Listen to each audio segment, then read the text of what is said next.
always asking me, Dax, what's it like to wake up in the morning and know this is the first thing you have to do? My answer to that is, I don't wake up in the morning. If anything, I'm just going to bed. I'm Dax, and I'm happy to announce What's Under the Bed is an official affiliate of Fangoria magazine. What does that mean for you? Savings! That's what it means. Go to shop.fangoria.com or follow the links in the description. Use the code What's Under the Bed with Dax and get 20% off your entire order. That applies to first-time subscribers and one-time orders. That's 20% off all the Fangoria swags. Pins, hats, shirts, mugs, beanies, and horror mags. What code? What's Under the Bed with Dax? Which one? What's Under the Bed with Dax? I can't tell you how excited we are at What's Under the Bed to be involved with Fangoria. Please like, share, comment, and subscribe. Now, enjoy this week's interview.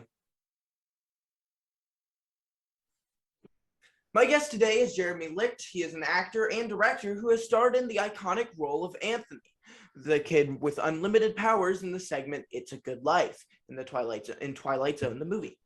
In his teenage years, he played Mark Hogan alongside Jason Bateman for 6 seasons on the hit series The Hogan Family on NBC. Hello, Jeremy. How are you? I am doing fine. How are you? I'm good. Where are you from?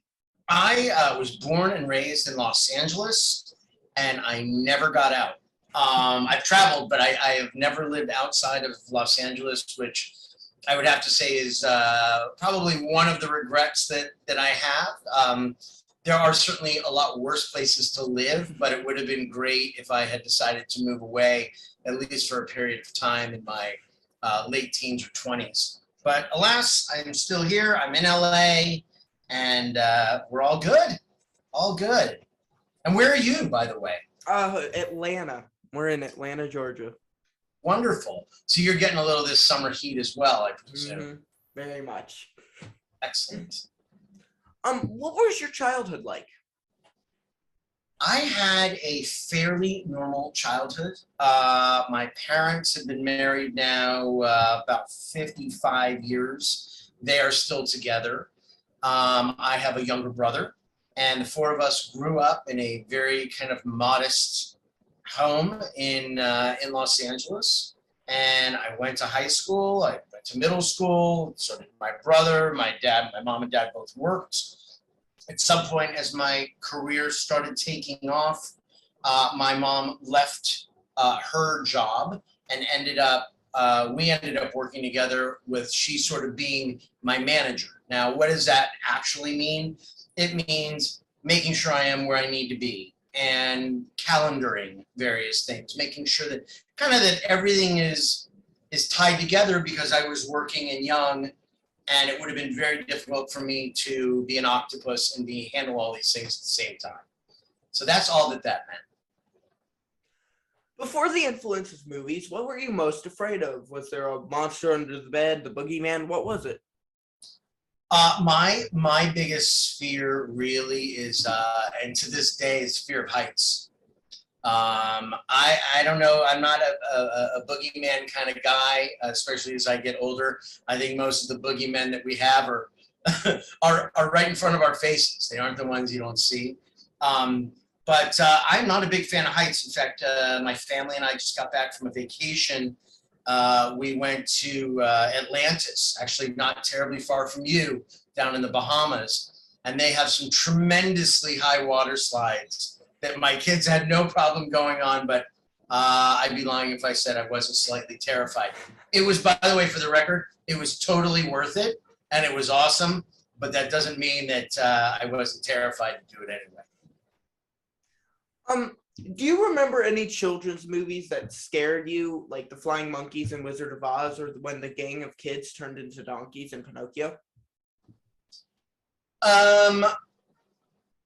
I don't. As a kid, I did not watch a lot of R-rated films. Not because my parents wouldn't let me, but I did have fears, and gore was never one of them. Was part of that. I'm sorry. Gore was one of those things I just never been terribly attracted to. On a side note, my wife and I actually just got done filming one of the first acting jobs that I have done in many years. a short film that will be out probably either late toward the end of this year or next year, because we're not done with it, that actually involves some of the things that you're talking about, that, to be honest with you, once it comes out and it would be suitable for you given sort of your podcast and your genre that you're digging. It's very twisted, almost Twilight Zone-ish, a little bit of gore to it, and very mentally twisted, if you will. This would not have been something I would have liked as a kid, but as an adult, it is profoundly fun to do this twisted stuff. So I'm trying to think of any movies specifically that might have scared me. I just kind of avoided them. But as I've gotten older, I'm very attracted to projects that are twisted, that are mental, again, twists.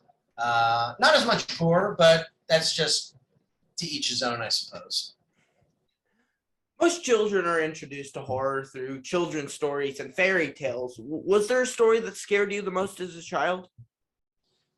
Well, it's funny that you mentioned that, because as an adult, if you go back and you read some of these fables, or I mean, even a Jack and Jill, right? Go up a hill, and I mean, there's a lot of Pinocchio you use as a wonderful example of what a terrifying little tale, right? That we're sort of brushed over. Or if you go back and you actually read the original Shrek, okay, which was based on a fairy tale, and they're very dark.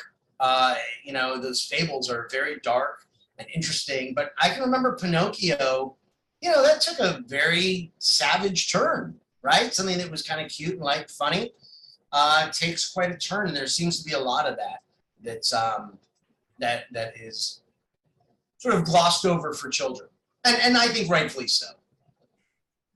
What was the first horror movie that really had an effect on you?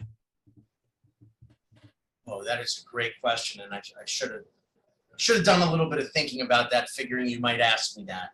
The first horror movie I saw, and I was older, was The Shining. And well, I don't know if you would put that. I guess you would put that in the horror genre. Absolutely. But those types of Stephen King tales of this, man slowly going insane. I'll put it you this way. So I remember watching it. I was in my own apartment, so I had to have been in my late teens, early 20s. And I kid you not, I had to stop it midway and be done for the evening and start it back the next day. Like, in other words, I watched half of it one day and half the other because it was so frightening. And at this point, I had quite an extensive acting career. I know it's all pretend. I know there's no blood. I know there's no hatchet. I know that doesn't matter. So well done.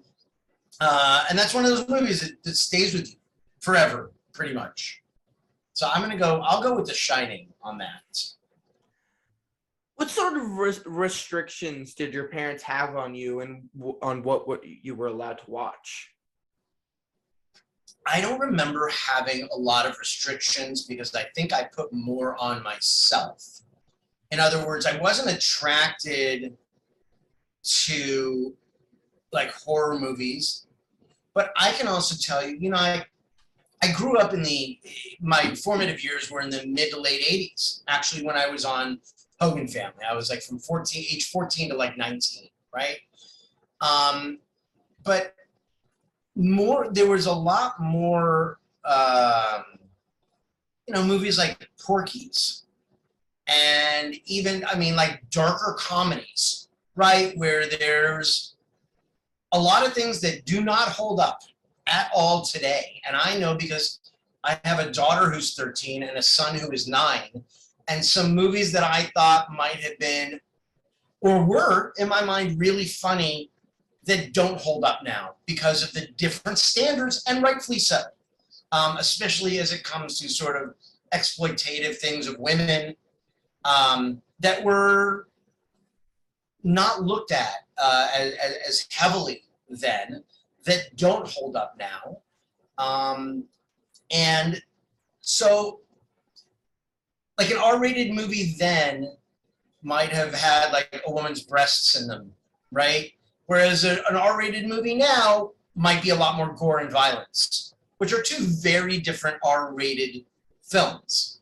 So believe me, as a boy that age, I much preferred to see the breasts than the gore. And I'm guessing based on your smile, you might be in the same camp, but maybe it's just an assumption on my part. So what do I know? Do you ever make movies or put on plays for your parents as a kid? All the time. My brother and I used to do that all the time. Certainly plays that we would create or recreate scenes from movies, things like that. Were great. I can remember even like bringing the family dog in as something. Absolutely. We were very creative and loved doing that. And my kids love doing it now. So it's great. Are there any recordings that still exist? I'm sure that my parents have family movies that we did, but I haven't seen them since I was a kid. So there may be something out there, but certainly not on the internet at this point. When did you decide you wanted to be an actor? So I started professionally acting at age 5. And that started with sort of print modeling, like you'd see advertising clothes in, let's say, a magazine or at the time, a catalog, right? And that moved into then commercials, right? Local commercials, then became national commercials and McDonald's and Texas Instruments and things like that. And then those commercials went into television movies, right? I was booking jobs in that.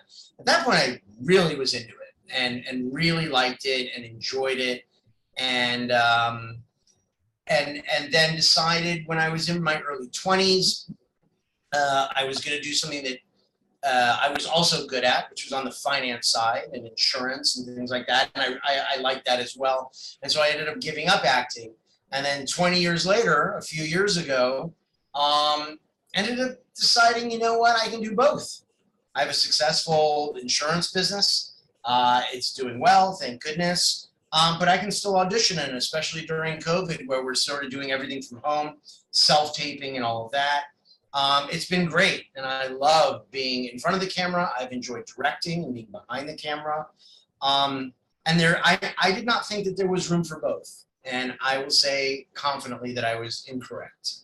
And I'm glad that there is. And I don't know where it's going to go. I don't know if I'm going to end up doing anything that's going to, make heads turn. But I certainly am enjoying it at this point in my life. What was your first film role? So my first film role, like on a movie screen or on like a TV screen, because they were different at the time. There are different. Let's say TV screen. So TV screen, I did a television movie. I was 6 years old.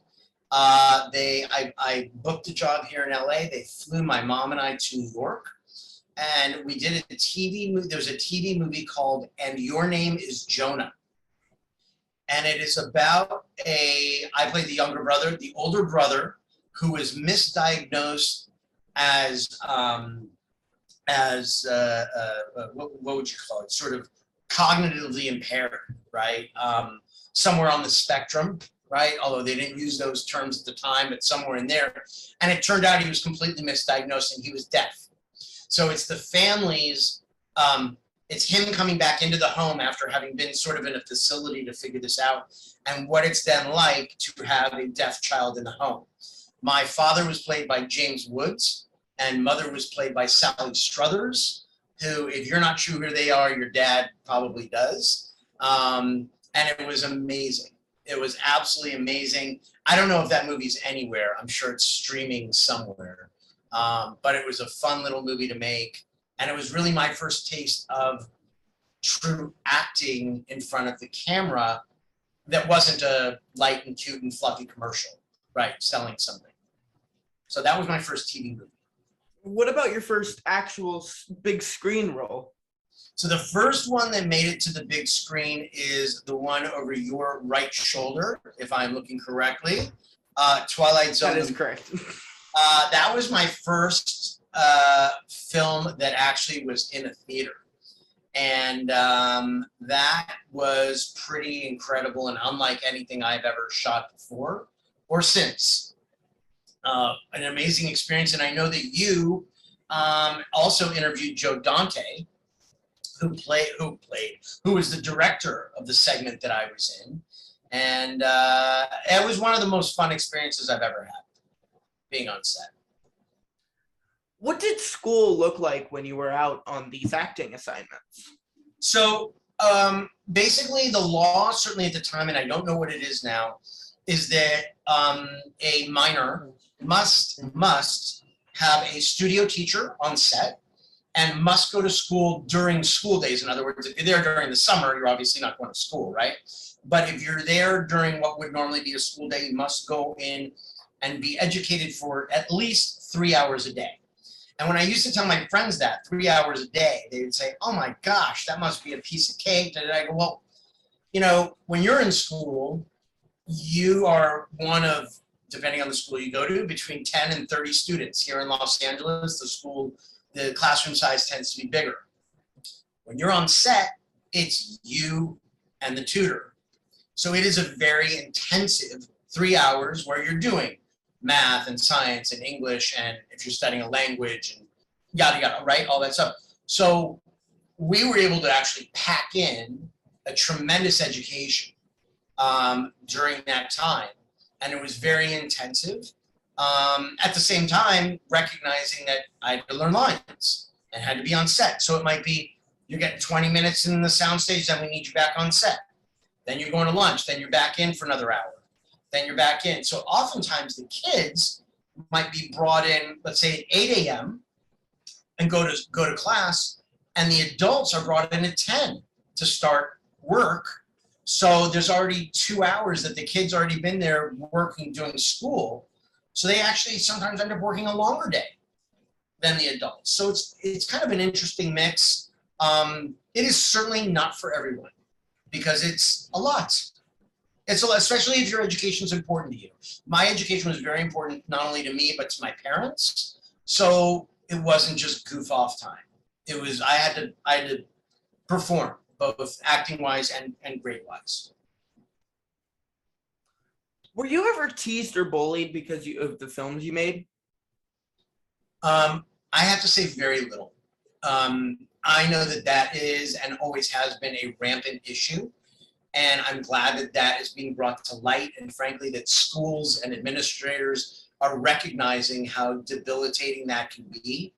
My wife was bullied, and I got a very strong education from her about what that was like. Her years, specifically in middle school, were very, very difficult and painfully so. I have always been a short guy. I am 5'5", and that was far taller than anybody expected me to be. To give you an idea, on my 16th birthday driving, okay, I was 4'9" and 75 pounds, okay, just to give you an idea.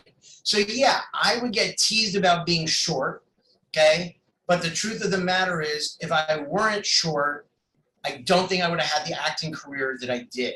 And so I never really saw that as a detriment.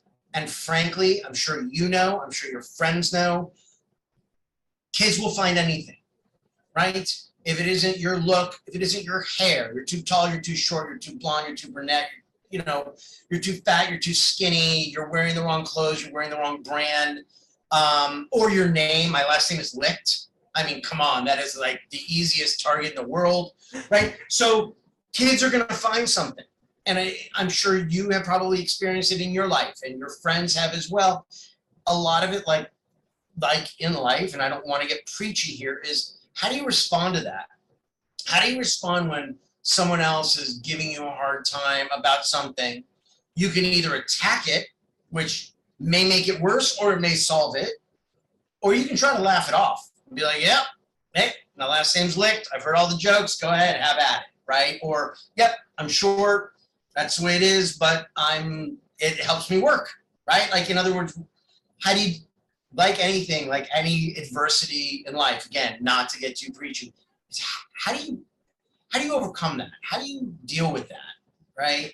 I think that's probably a conversation for another time, but in answer to your bullying question, I had very little of it. I mean, a little bit of a hard time, but nothing compared to everything else that's out there. The amount of rejection actors face every day can be hard on adults. How did you deal with that level of rejection when you were a child? To be honest with you, it was a lot easier as a child because I also had a lot of other things going on. So in addition to acting, you know, I was in school. School was my job. If an acting job came along, awesome, right? I also played soccer. I played baseball. I was too small for football, but I played all kinds of sports and I love sports. So I would work hard on an audition, whether it's memorizing the lines or go in there and give it my best, and honestly, try to leave it all there. So when I was done with an audition, my mom and I went home, we had dinner with my family, and I'm back in school the next day. Like, as you get older, that's tougher, right? It's like anything else. You start to question yourself and things like that. But there is, I mean, they say it's something like a 95% to 98% rejection rate, right? So you got to have pretty thick skin. You also have to recognize it, especially when auditioning in person. I would be auditioning with a lot of the same guys that I knew. Not necessarily we were friends. We were friends in that we all auditioned. But a guy who's very successful now, his name is Scott Grimes. I mean, he's on the Orville. I don't know if you watch it or not. He's a friend of mine. I'll give you a perfect example. He's a redhead. He's always been a redhead, okay? He and I would audition for so many of the same things. And if he got it, I knew they weren't looking for me. And if I got it, he knew they weren't looking for him, right? In other words, it could have been that the mother that they hired was a brunette or a redhead. So it's things like that. In fact, his mother reminds me of the story that there was a movie that he booked that we both auditioned for. It's sort of in the weird horror genre called Critters. It was a movie in the 80s, and he booked it. And I was on the audition, and I went in, and I knew Scott. I went in, and I read, and came out, and he said, who was in there? Now, there's some actors that'll be like, hey, good luck to you. And I was like, oh, there's two producers and the writer, and they're going to have you read just that first scene. So while they gave us two scenes to practice, to rehearse, I said, they're only having you read the one scene, so focus on that. And I left. And he booked it. And many years later, his mother said, you know, you really helped him with that because you weren't being competitive. You told him, hey, here's what this is going to be like. Here's what they're going to do. And I didn't look at it as a competition. If you're a redhead, if you're going to book this thing, you're going to book it. Or I might book it. Or somebody else, like a Corey Feldman may book it. Or something like that. There were a bunch of well-known guys that we went out for a lot of the same stuff. So I guess you just get used to the rejection. You know, it gets harder to you know, sort of wipe that off your shoulders as you get older. But if you can't, it is the wrong business. If you can't. Also, we got a little critter right here. This is his name is Buddy. Oh, nice. So you know that movie? Yeah, he's in every episode of ours. Every one of them. Oh, that's awesome. So you received notoriety with your iconic role as Anthony in Twilight Zone, Twilight Zone, the movie. Your segment was called It's a Good Life and directed by the legendary director, Joe Dante. By the way, he says hi. Awesome. You landed this project when you were only 12 years old. What were you like at 12 years old? Well, so 12 years old, I would have been in, what was that, sixth grade? I think somewhere around sixth grade. And so I was going to school, and it was a really kind of a crazy auditioning process. So I auditioned 2 or 3 times for it and knew I was moving up the ladder. Right? You just don't know. And I knew it was a big movie, and I knew that Steven Spielberg was attached, right? Somehow. And he had just come off of a little movie called E.T., which was the biggest thing on the planet. So after I want to say the 3rd audition, there was a terrible accident on the set of Twilight Zone. So the movie was for those who haven't seen it, it's 4 separate segments that were literally filmed as 4 different movies with 4 different crews. 4 different directors, 4 different sets of actors. So they were already filming one of the segments that was unrelated to. And there's a terrible helicopter accident that sadly took the lives of 3 people. So they shut down production on that. And I figured that is the end of this movie. This movie is not, it's not going to happen. And my agent even said, you can probably kiss this one goodbye because it's hard to recover from that. So that was the end of that. And I want to say 6-8 months later, we got a call from my agent that said, they want you coming in for another audition. I said, oh my God, I can't believe they're still making it.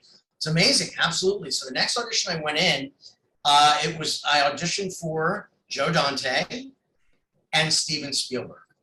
And at that point in my career, now I was 12, but I had been acting fairly regularly for 7 years and had worked with some pretty big people. But even I was starstruck walking into a room and reading for Joe Dante and for Steven Spielberg. And I ended up booking it. And it was, I mean, talk about a dream come true and an incredible role, because how many roles do you know of where really the kid is the lead with 5 or 6 other immensely talented and well-known actors? And so we shot that for 3 months. Okay, the whole thing takes place, by the way, in one day. If you look, there's no costume changes for 3 months. Okay, so we're in the same thing for 3 months at Warner Brothers, and then they spent an additional either 3 to 6 months on post-production special effects. And I mean, like, I went to opening night there in Westwood, California, where UCLA is, and it was a big deal. And it was one of those, it was very eye-opening. People were really looking forward to seeing it. It was a lot of fun. I mean, it was a lot of fun. I mean, sadly, when people think of the movie, they're reminded of the tragedy that happened, and you can't overstate that because it was horrendous. I mean, it was just an awful, awful thing that happened. But my own experience filming it was beautiful. I mean, like, really just, it was a sort of a masterclass in acting with unbelievably talented and experienced actors and director. And half the time, to be honest with you, when we were filming it, I wasn't even sure what it was going to look like, right? I mean, there is special effects there, and Joe Dante would say, okay, so your uncle is going to pull this thing out. It's going to be this tremendous, scary rabbit. So you're loving it. You're all scared of it, and action. And so we had to improvise. This is what this is going to look like. Or he'd show us an animated look, right? Like a flat thing on a paper. So it was unlike anything I had ever done. The special effects, again, at the time, were cutting edge, and a blast. And I still get people all the time that want to talk about the movie, all the time. I mean, second only to Hogan Family, because they knew that better, but that was on for 6 years. So people are going to have more exposure to it. But there are people that just Twilight Zone stuck with them, and I'm eternally grateful for that. Why do you think people are drawn to scary stories and twisted tales like Twilight Zone? Oh, that's a great question. You know, I think that people like things that are cerebral, things that make them think, things that make them feel. As an actor, to me, that's your job. Your job is to make someone feel.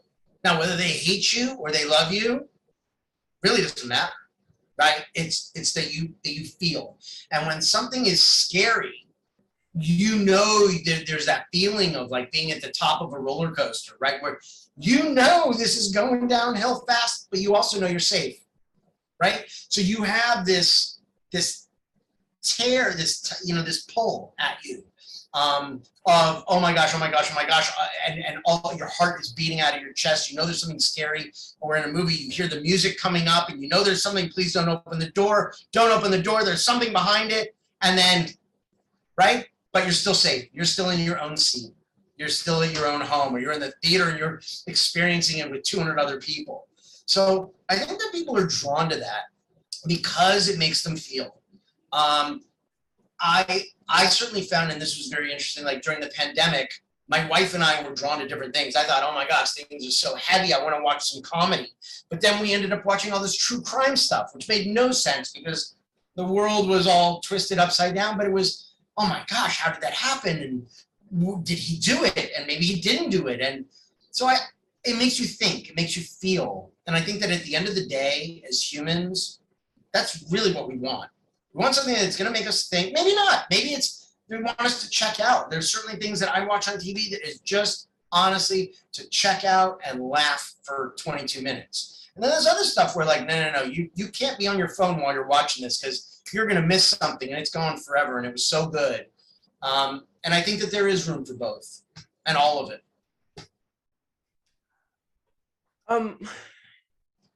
We're in a world where kids deal with active shooter drills and COVID lockdowns.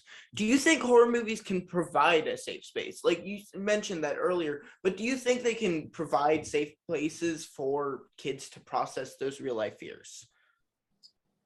Oh, yeah, I do. I certainly do. I think that there is room for all of it. I don't think that just because a kid necessarily watches something gory is going to necessarily compel him or her or them to go and do something about it. I think too much exposure to anything probably isn't great, right? If that's all you watch.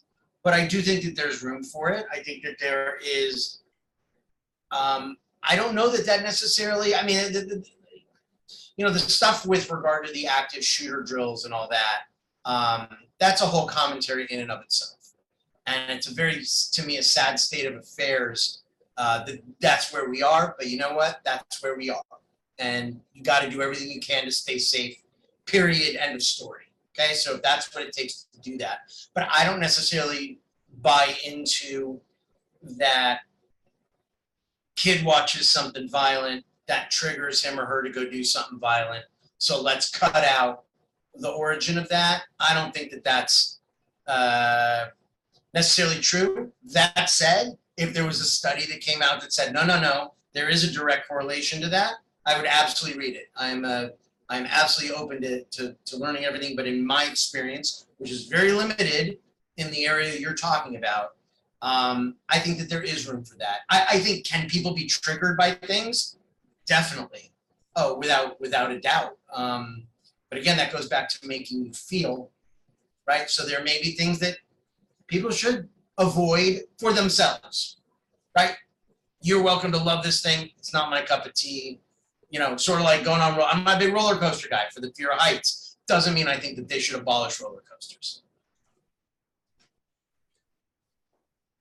Your character was able to change reality with his mind, and he trapped adults in this surreal nightmare. Joe Dante executed this with an amazing use of cartoon colors, themes, and shadows. You had been a part of a number of films at this point. Had you ever seen that level of craft before Twilight Zone? No, not even close. So, the house that they used, the minute we walk indoors, is on a set, right? So they could open walls, light it a certain way, do whatever they wanted. And I remember being like, I don't understand, why is there a shadow, these weird shadows on this gray wall? And Joe would say, you're going to be in color. The background's going to be black and white. So it's that we want the audience to not be sure what is real, what is not real. And it wasn't until the end, even being there for 3 months on the same set, I wondered, even there's a scene where the guy who plays Uncle Walt is doing a magic trick and pulling a rabbit out of a hat and all that, and all of a sudden he walks towards the TV, and there's a spotlight that comes in from nowhere, literally nowhere. And who has a spotlight in their own house, right? So you recognize, okay, there is something very serious going on here that you never have firm footing, which was Joe's vision.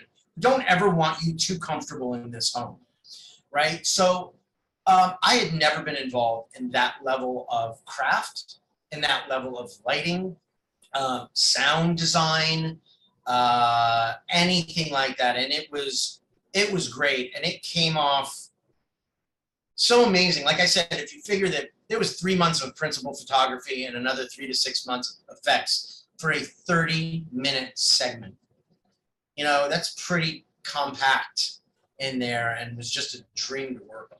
It was just, I mean, a kid's absolute dream. The many cartoons playing in the background of every scene match what the characters are going through from moment to moment. Was anything playing on set, or were the cartoons added later? It was actually playing on set. That was done on set, and there was somebody specifically in charge of running that so that it would hit it at a certain point. And I gotta tell you, there are some things here that, as I've seen the movie throughout my life at different points, recognizing that detail, right? That these cartoons are reflecting or helping, frankly, to propel the story forward is incredible, because I did not recognize that while shooting it. I didn't recognize it or know that or anything like it. So it's pretty amazing to me to watch it now and see how that played out.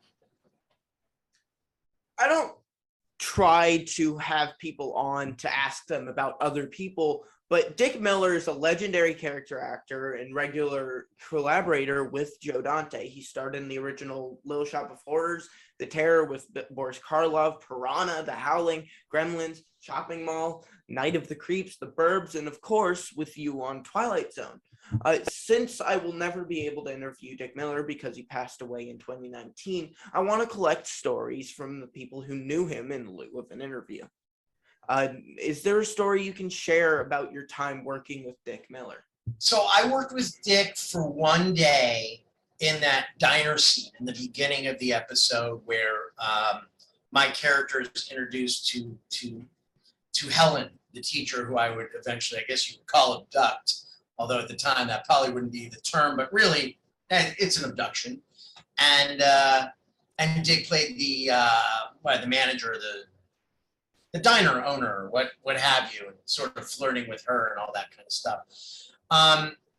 Dick was great to work with. I mean, we had one day together. It was very brief. I remember him being a very strong, like the guy looked strong. He wasn't a big guy, but he was like just built. Now, I was 12, okay? But he was just built and strong there.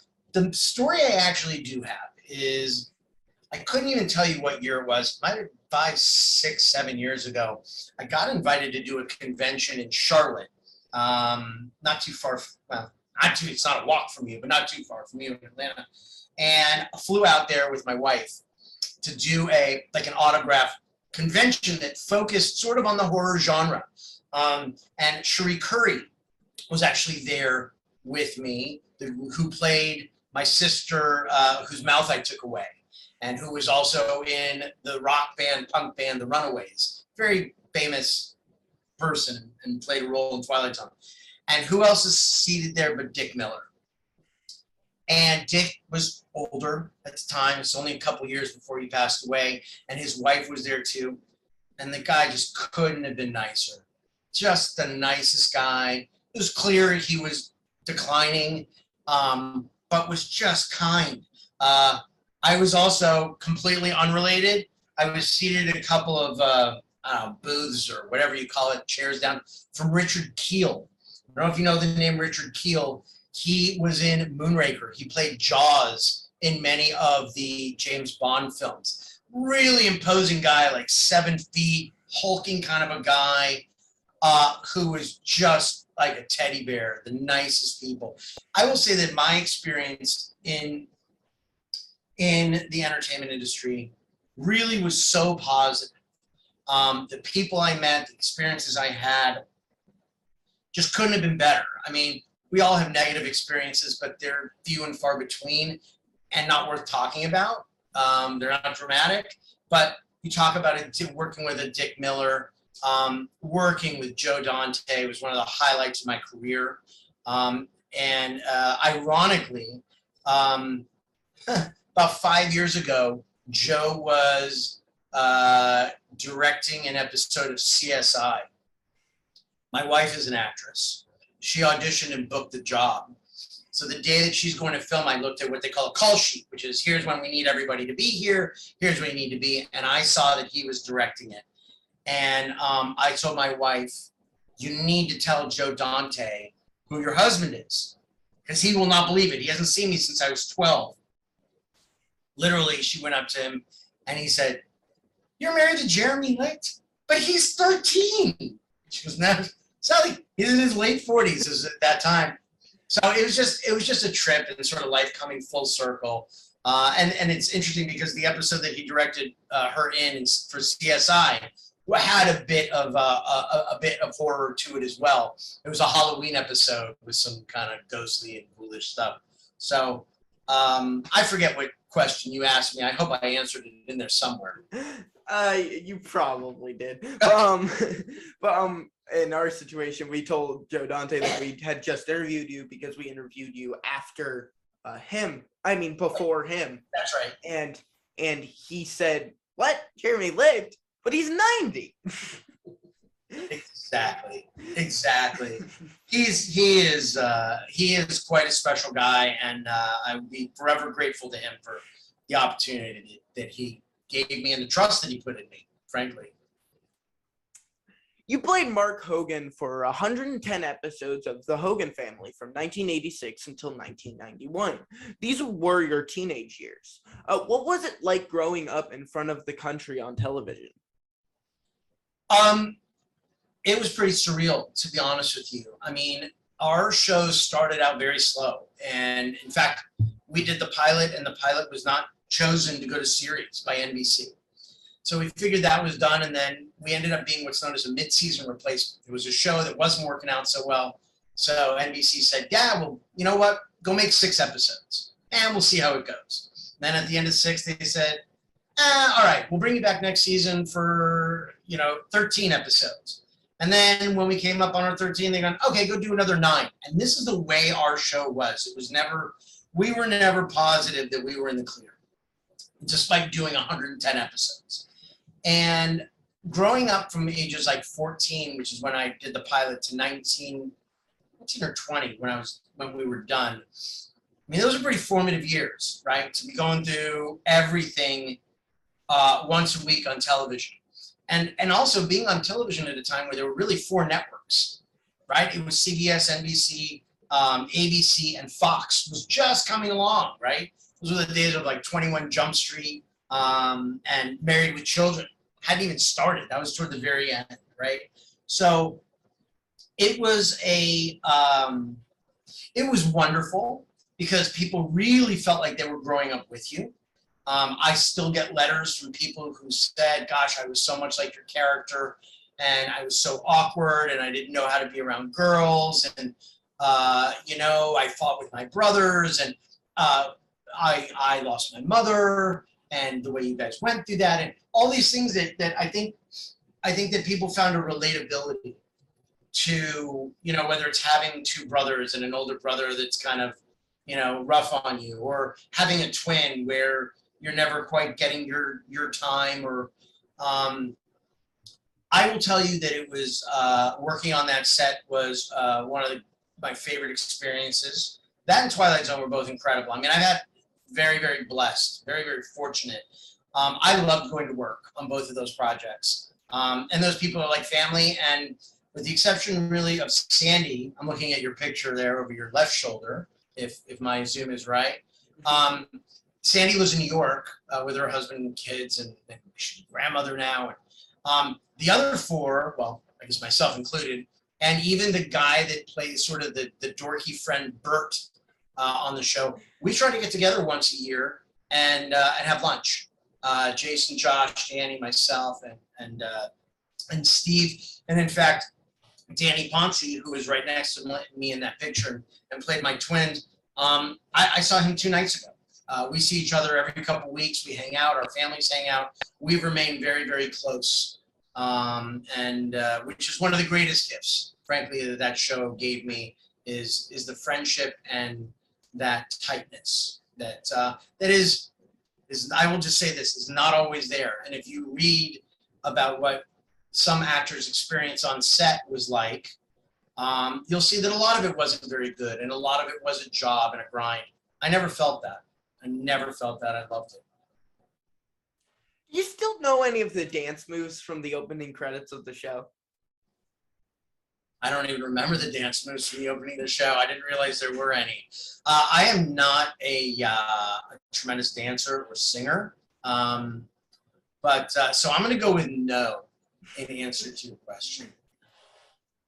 Were you considered a teen idol, or were you ever on the pages of magazines like Teen Beat, Tiger Beat, and Bop?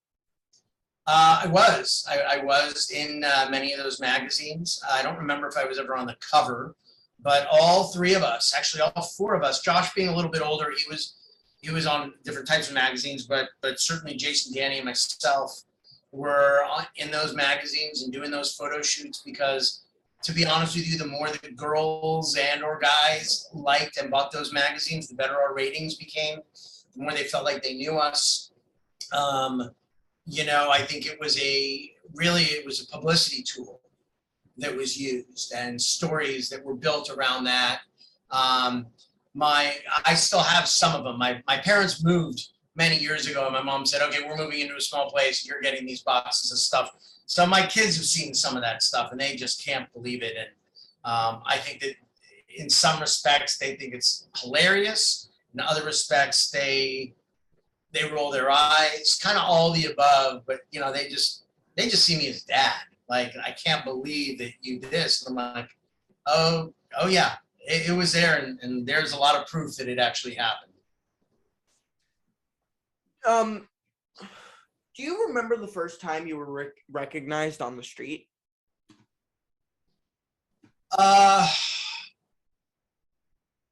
I don't remember the first time I was recognized on the street. My guess is that it was, I mean, again, so before I did Twilight Zone, I did a lot of television movies, right? Which I guess are still out there. More, okay, if you imagine what the movies on Lifetime are like, right? Sort of story driven, there's something going on in a family, or a lot of that kind of stuff was on mainstream TV, right? There's a family, there's a divorce, or there's a child abuse, or there's something like I explained with the thing with Sally Struthers and James Woods, there's a child that needs attention. So I would get recognized for some of that stuff, but nothing like when Twilight Zone came out. I mean, that was a different level of recognition that frankly, I had no idea was going to be like that. And while it was wonderful and flattering, it could be a little bit intimidating, especially being that age. When Hogan Family became successful, which was, I would say, really in its second or third season, that became more of a nationwide, that's when there were sort of restrictions where, for example, going to a place like a Disneyland became prohibitive because it just became difficult. Listen, to this day, I love my fans, and I wouldn't have had the level of success that I did without them. And I don't ever take that for granted. But if you have a swarm of people, it's nerve-wracking. And I'm sure you see it if you watch TMZ and you see, you know, say Ben Affleck and Jennifer Lopez. Now, I'm going to say that I never had their level of success, but you see that they got to go backdoor into a restaurant. They got to come out. They've got 8 people surrounding them, and they're into a car, and that stuff is intimidating, right? It can be intimidating. At the same time, would I trade it? No. It's fantastic, right? I mean, you're working, doing what you love. You're doing your art. You know, God willing, you're doing good projects that you're proud of. That's great. It's absolutely great. So yes, I was in those magazines, and I'm sure they're out there somewhere, if not just my garage. Jason Bateman played your older brother and was a television veteran during the Hogan Family. Was there any advice he gave you about the craft, fame, or life that stuck with you? Very much. I mean, he had been on TV since he was a kid on Little House on the Prairie, and has obviously gone on to do amazing work, both comedy and drama all over the place. Jason was extremely helpful with basically on the blocking, a couple of parts of it. So on the logistics side, blocking is your movement, right? You're moving on this line to go to this place. And, you know, there's lighting because there's no roof, right? It looks like there is, but there's no roof and there's lights everywhere. Well, if you get in front of a light, then there's a shadow. And that doesn't look as good. So he would teach me, you know, find your light, right? Find your light. It's coming in here, and that's how you're going to look best, etc. And if you don't have your light, lean in a little bit because it's there. You just have to do it. And there may be someone in front of you or something in front of you blocking. That was number one. Number two was comedy. Believe it or not, I had done very little comedy. Most of what I did were these TV movies that were very heavy, very drama filled. And so he sort of taught me the rhythm of a joke.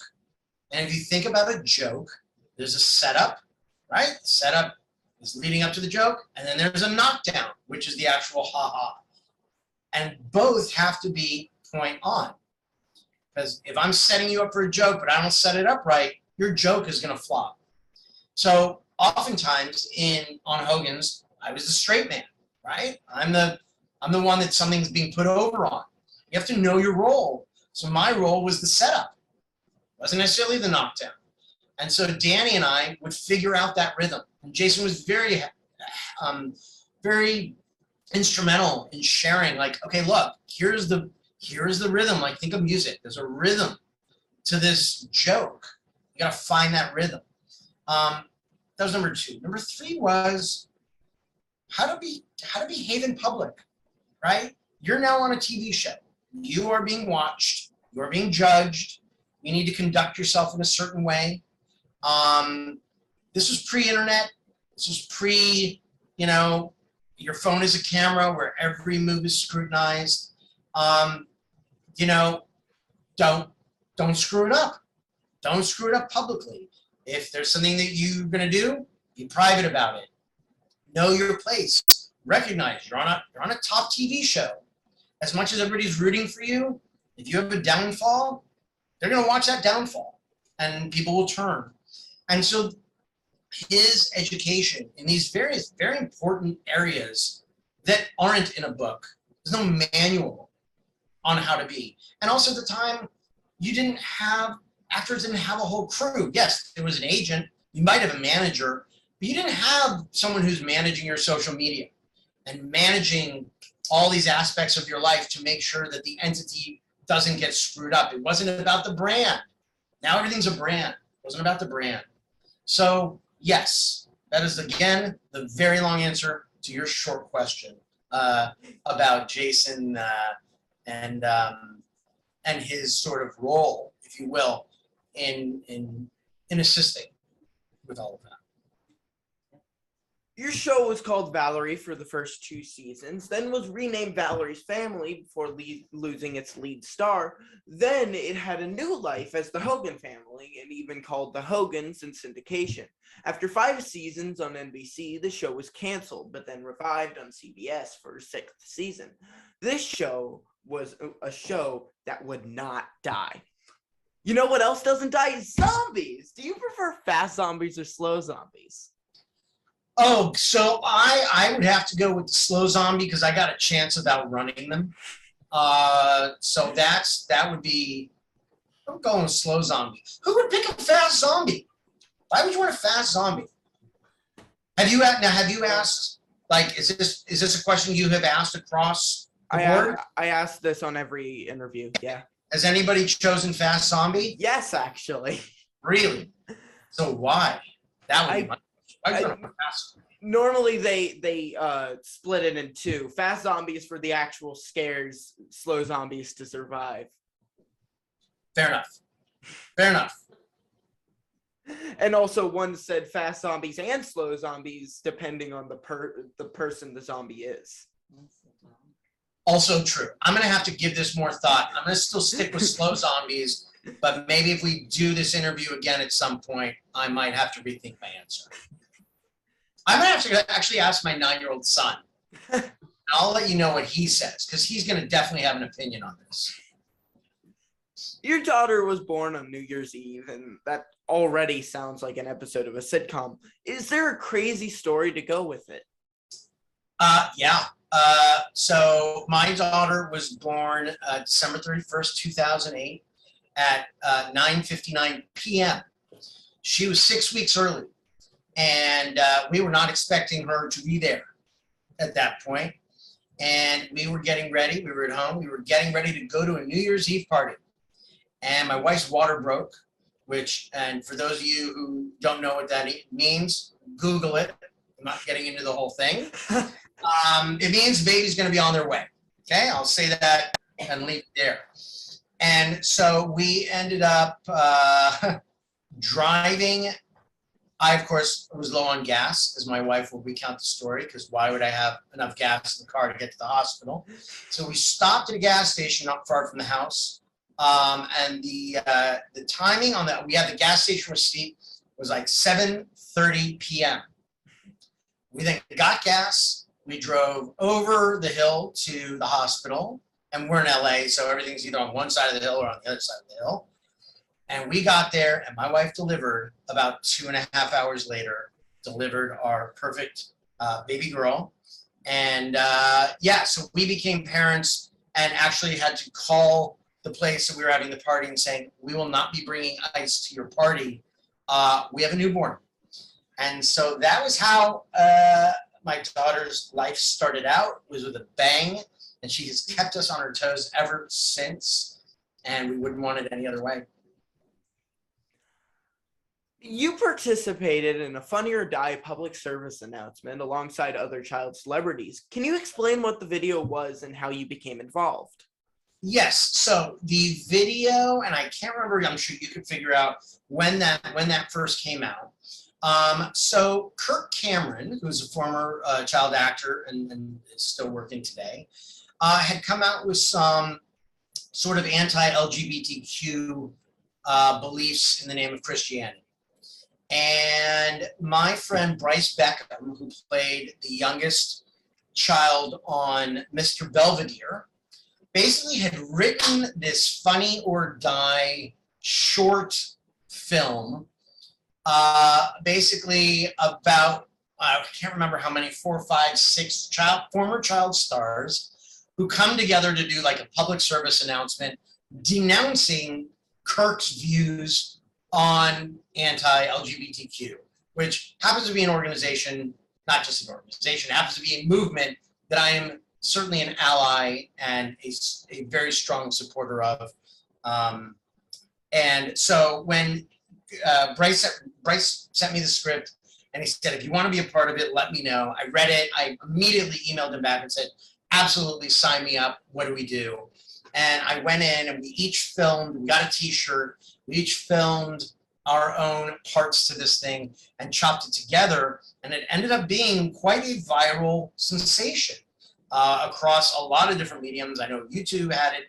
I know that Funny or Die had it picked up. They was through Funny or Die, but it made all these things. And it was a very, I am not a big publicity person talking about my political views. Certainly I've got them, but I don't think that certainly as an actor that needs to be put out there. But I did have an issue with his denouncing something that really has nothing to do with him. It really doesn't. It doesn't affect his life in any way. And I have very good friends that are gay, bi, trans, all of that across the board. I love them dearly. And they have had a very difficult time through the years. And when Bryce put this thing together and it was done with a sense of humor, I loved it. And I was in. And so, yeah, I'm actually incredibly proud of that piece. It's been almost an hour, but we have a couple more questions left. Can we? Sure, can I ask those? Cool. Yep. People did a lot of crazy things to combat boredom during the COVID lockdown, and you directed a film. Can you tell us about that? Yeah, so I ended up directing, it was actually 3 episodes of a TV show. So there are 2 writers on the show. I'm one of the producers on the show, and I wanted to direct it. And so literally I sat right where I'm sitting now, and we had actors. Basically, there are 12 episodes of the show, of which we have shot 3 of them. They were all shot on Zoom.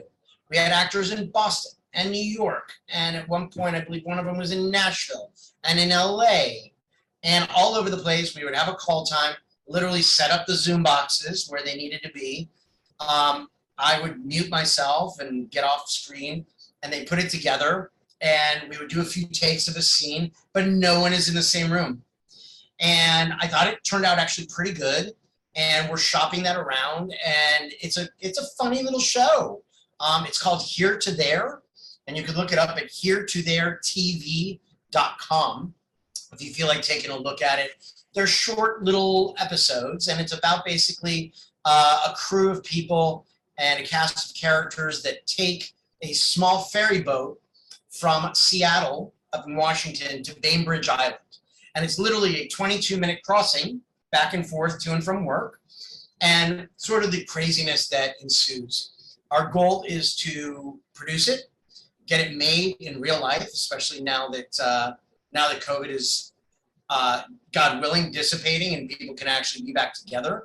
Our goal is to actually film this, make it happen, and get it made. That is our goal. I love directing it. It was a blast. I had amazing actors, had a great editor who did everything that they could to put this thing together, given a crazy situation where there's nobody's in the same room. So that was a blast. That was a lot of fun. We did that. We worked very hard on it.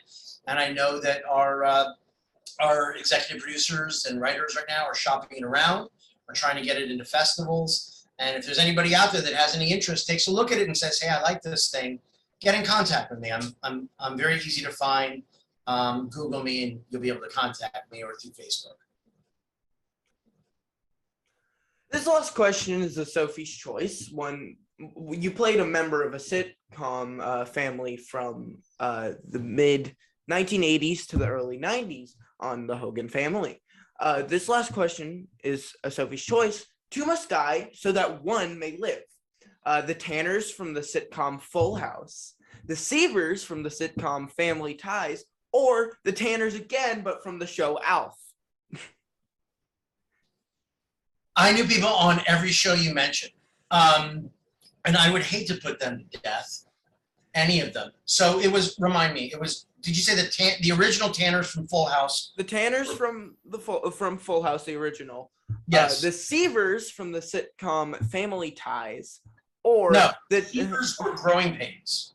Growing Pains. Sorry, Growing Pains. I guess we got all good. All good. I'm just trying to take your question seriously here. Okay. Growing Pains. The Seavers from Growing Pains, or the Tanners again, but from the show Alf. Oh God. So you're talking about, I know you're talking a crazy question here. Two of them must die. Two of the fictional families must die so that one of them may live. How about this? We'll change it up. Instead of the families, it's the shows. Canceling the shows. Like, they've had the jobs, but the shows have been, imagine the shows are still going on. They have to get canceled right now so one of them can keep going. Oh my God. Well, I'm going to have to get back to you on this. I know it's a fictional question, but I've got friends on all those shows. I suppose I would go with the original Full House because they had a heck of a reboot. And I'll go with Growing Pains so that the other Full House can continue on. How's that? Is that better? Sort of? All right, that works. That works. All right. Thank you for sitting down with me. Is there anything you want to ask me before we are finished? Myself excluded. What has been your best interview or most surprising interview?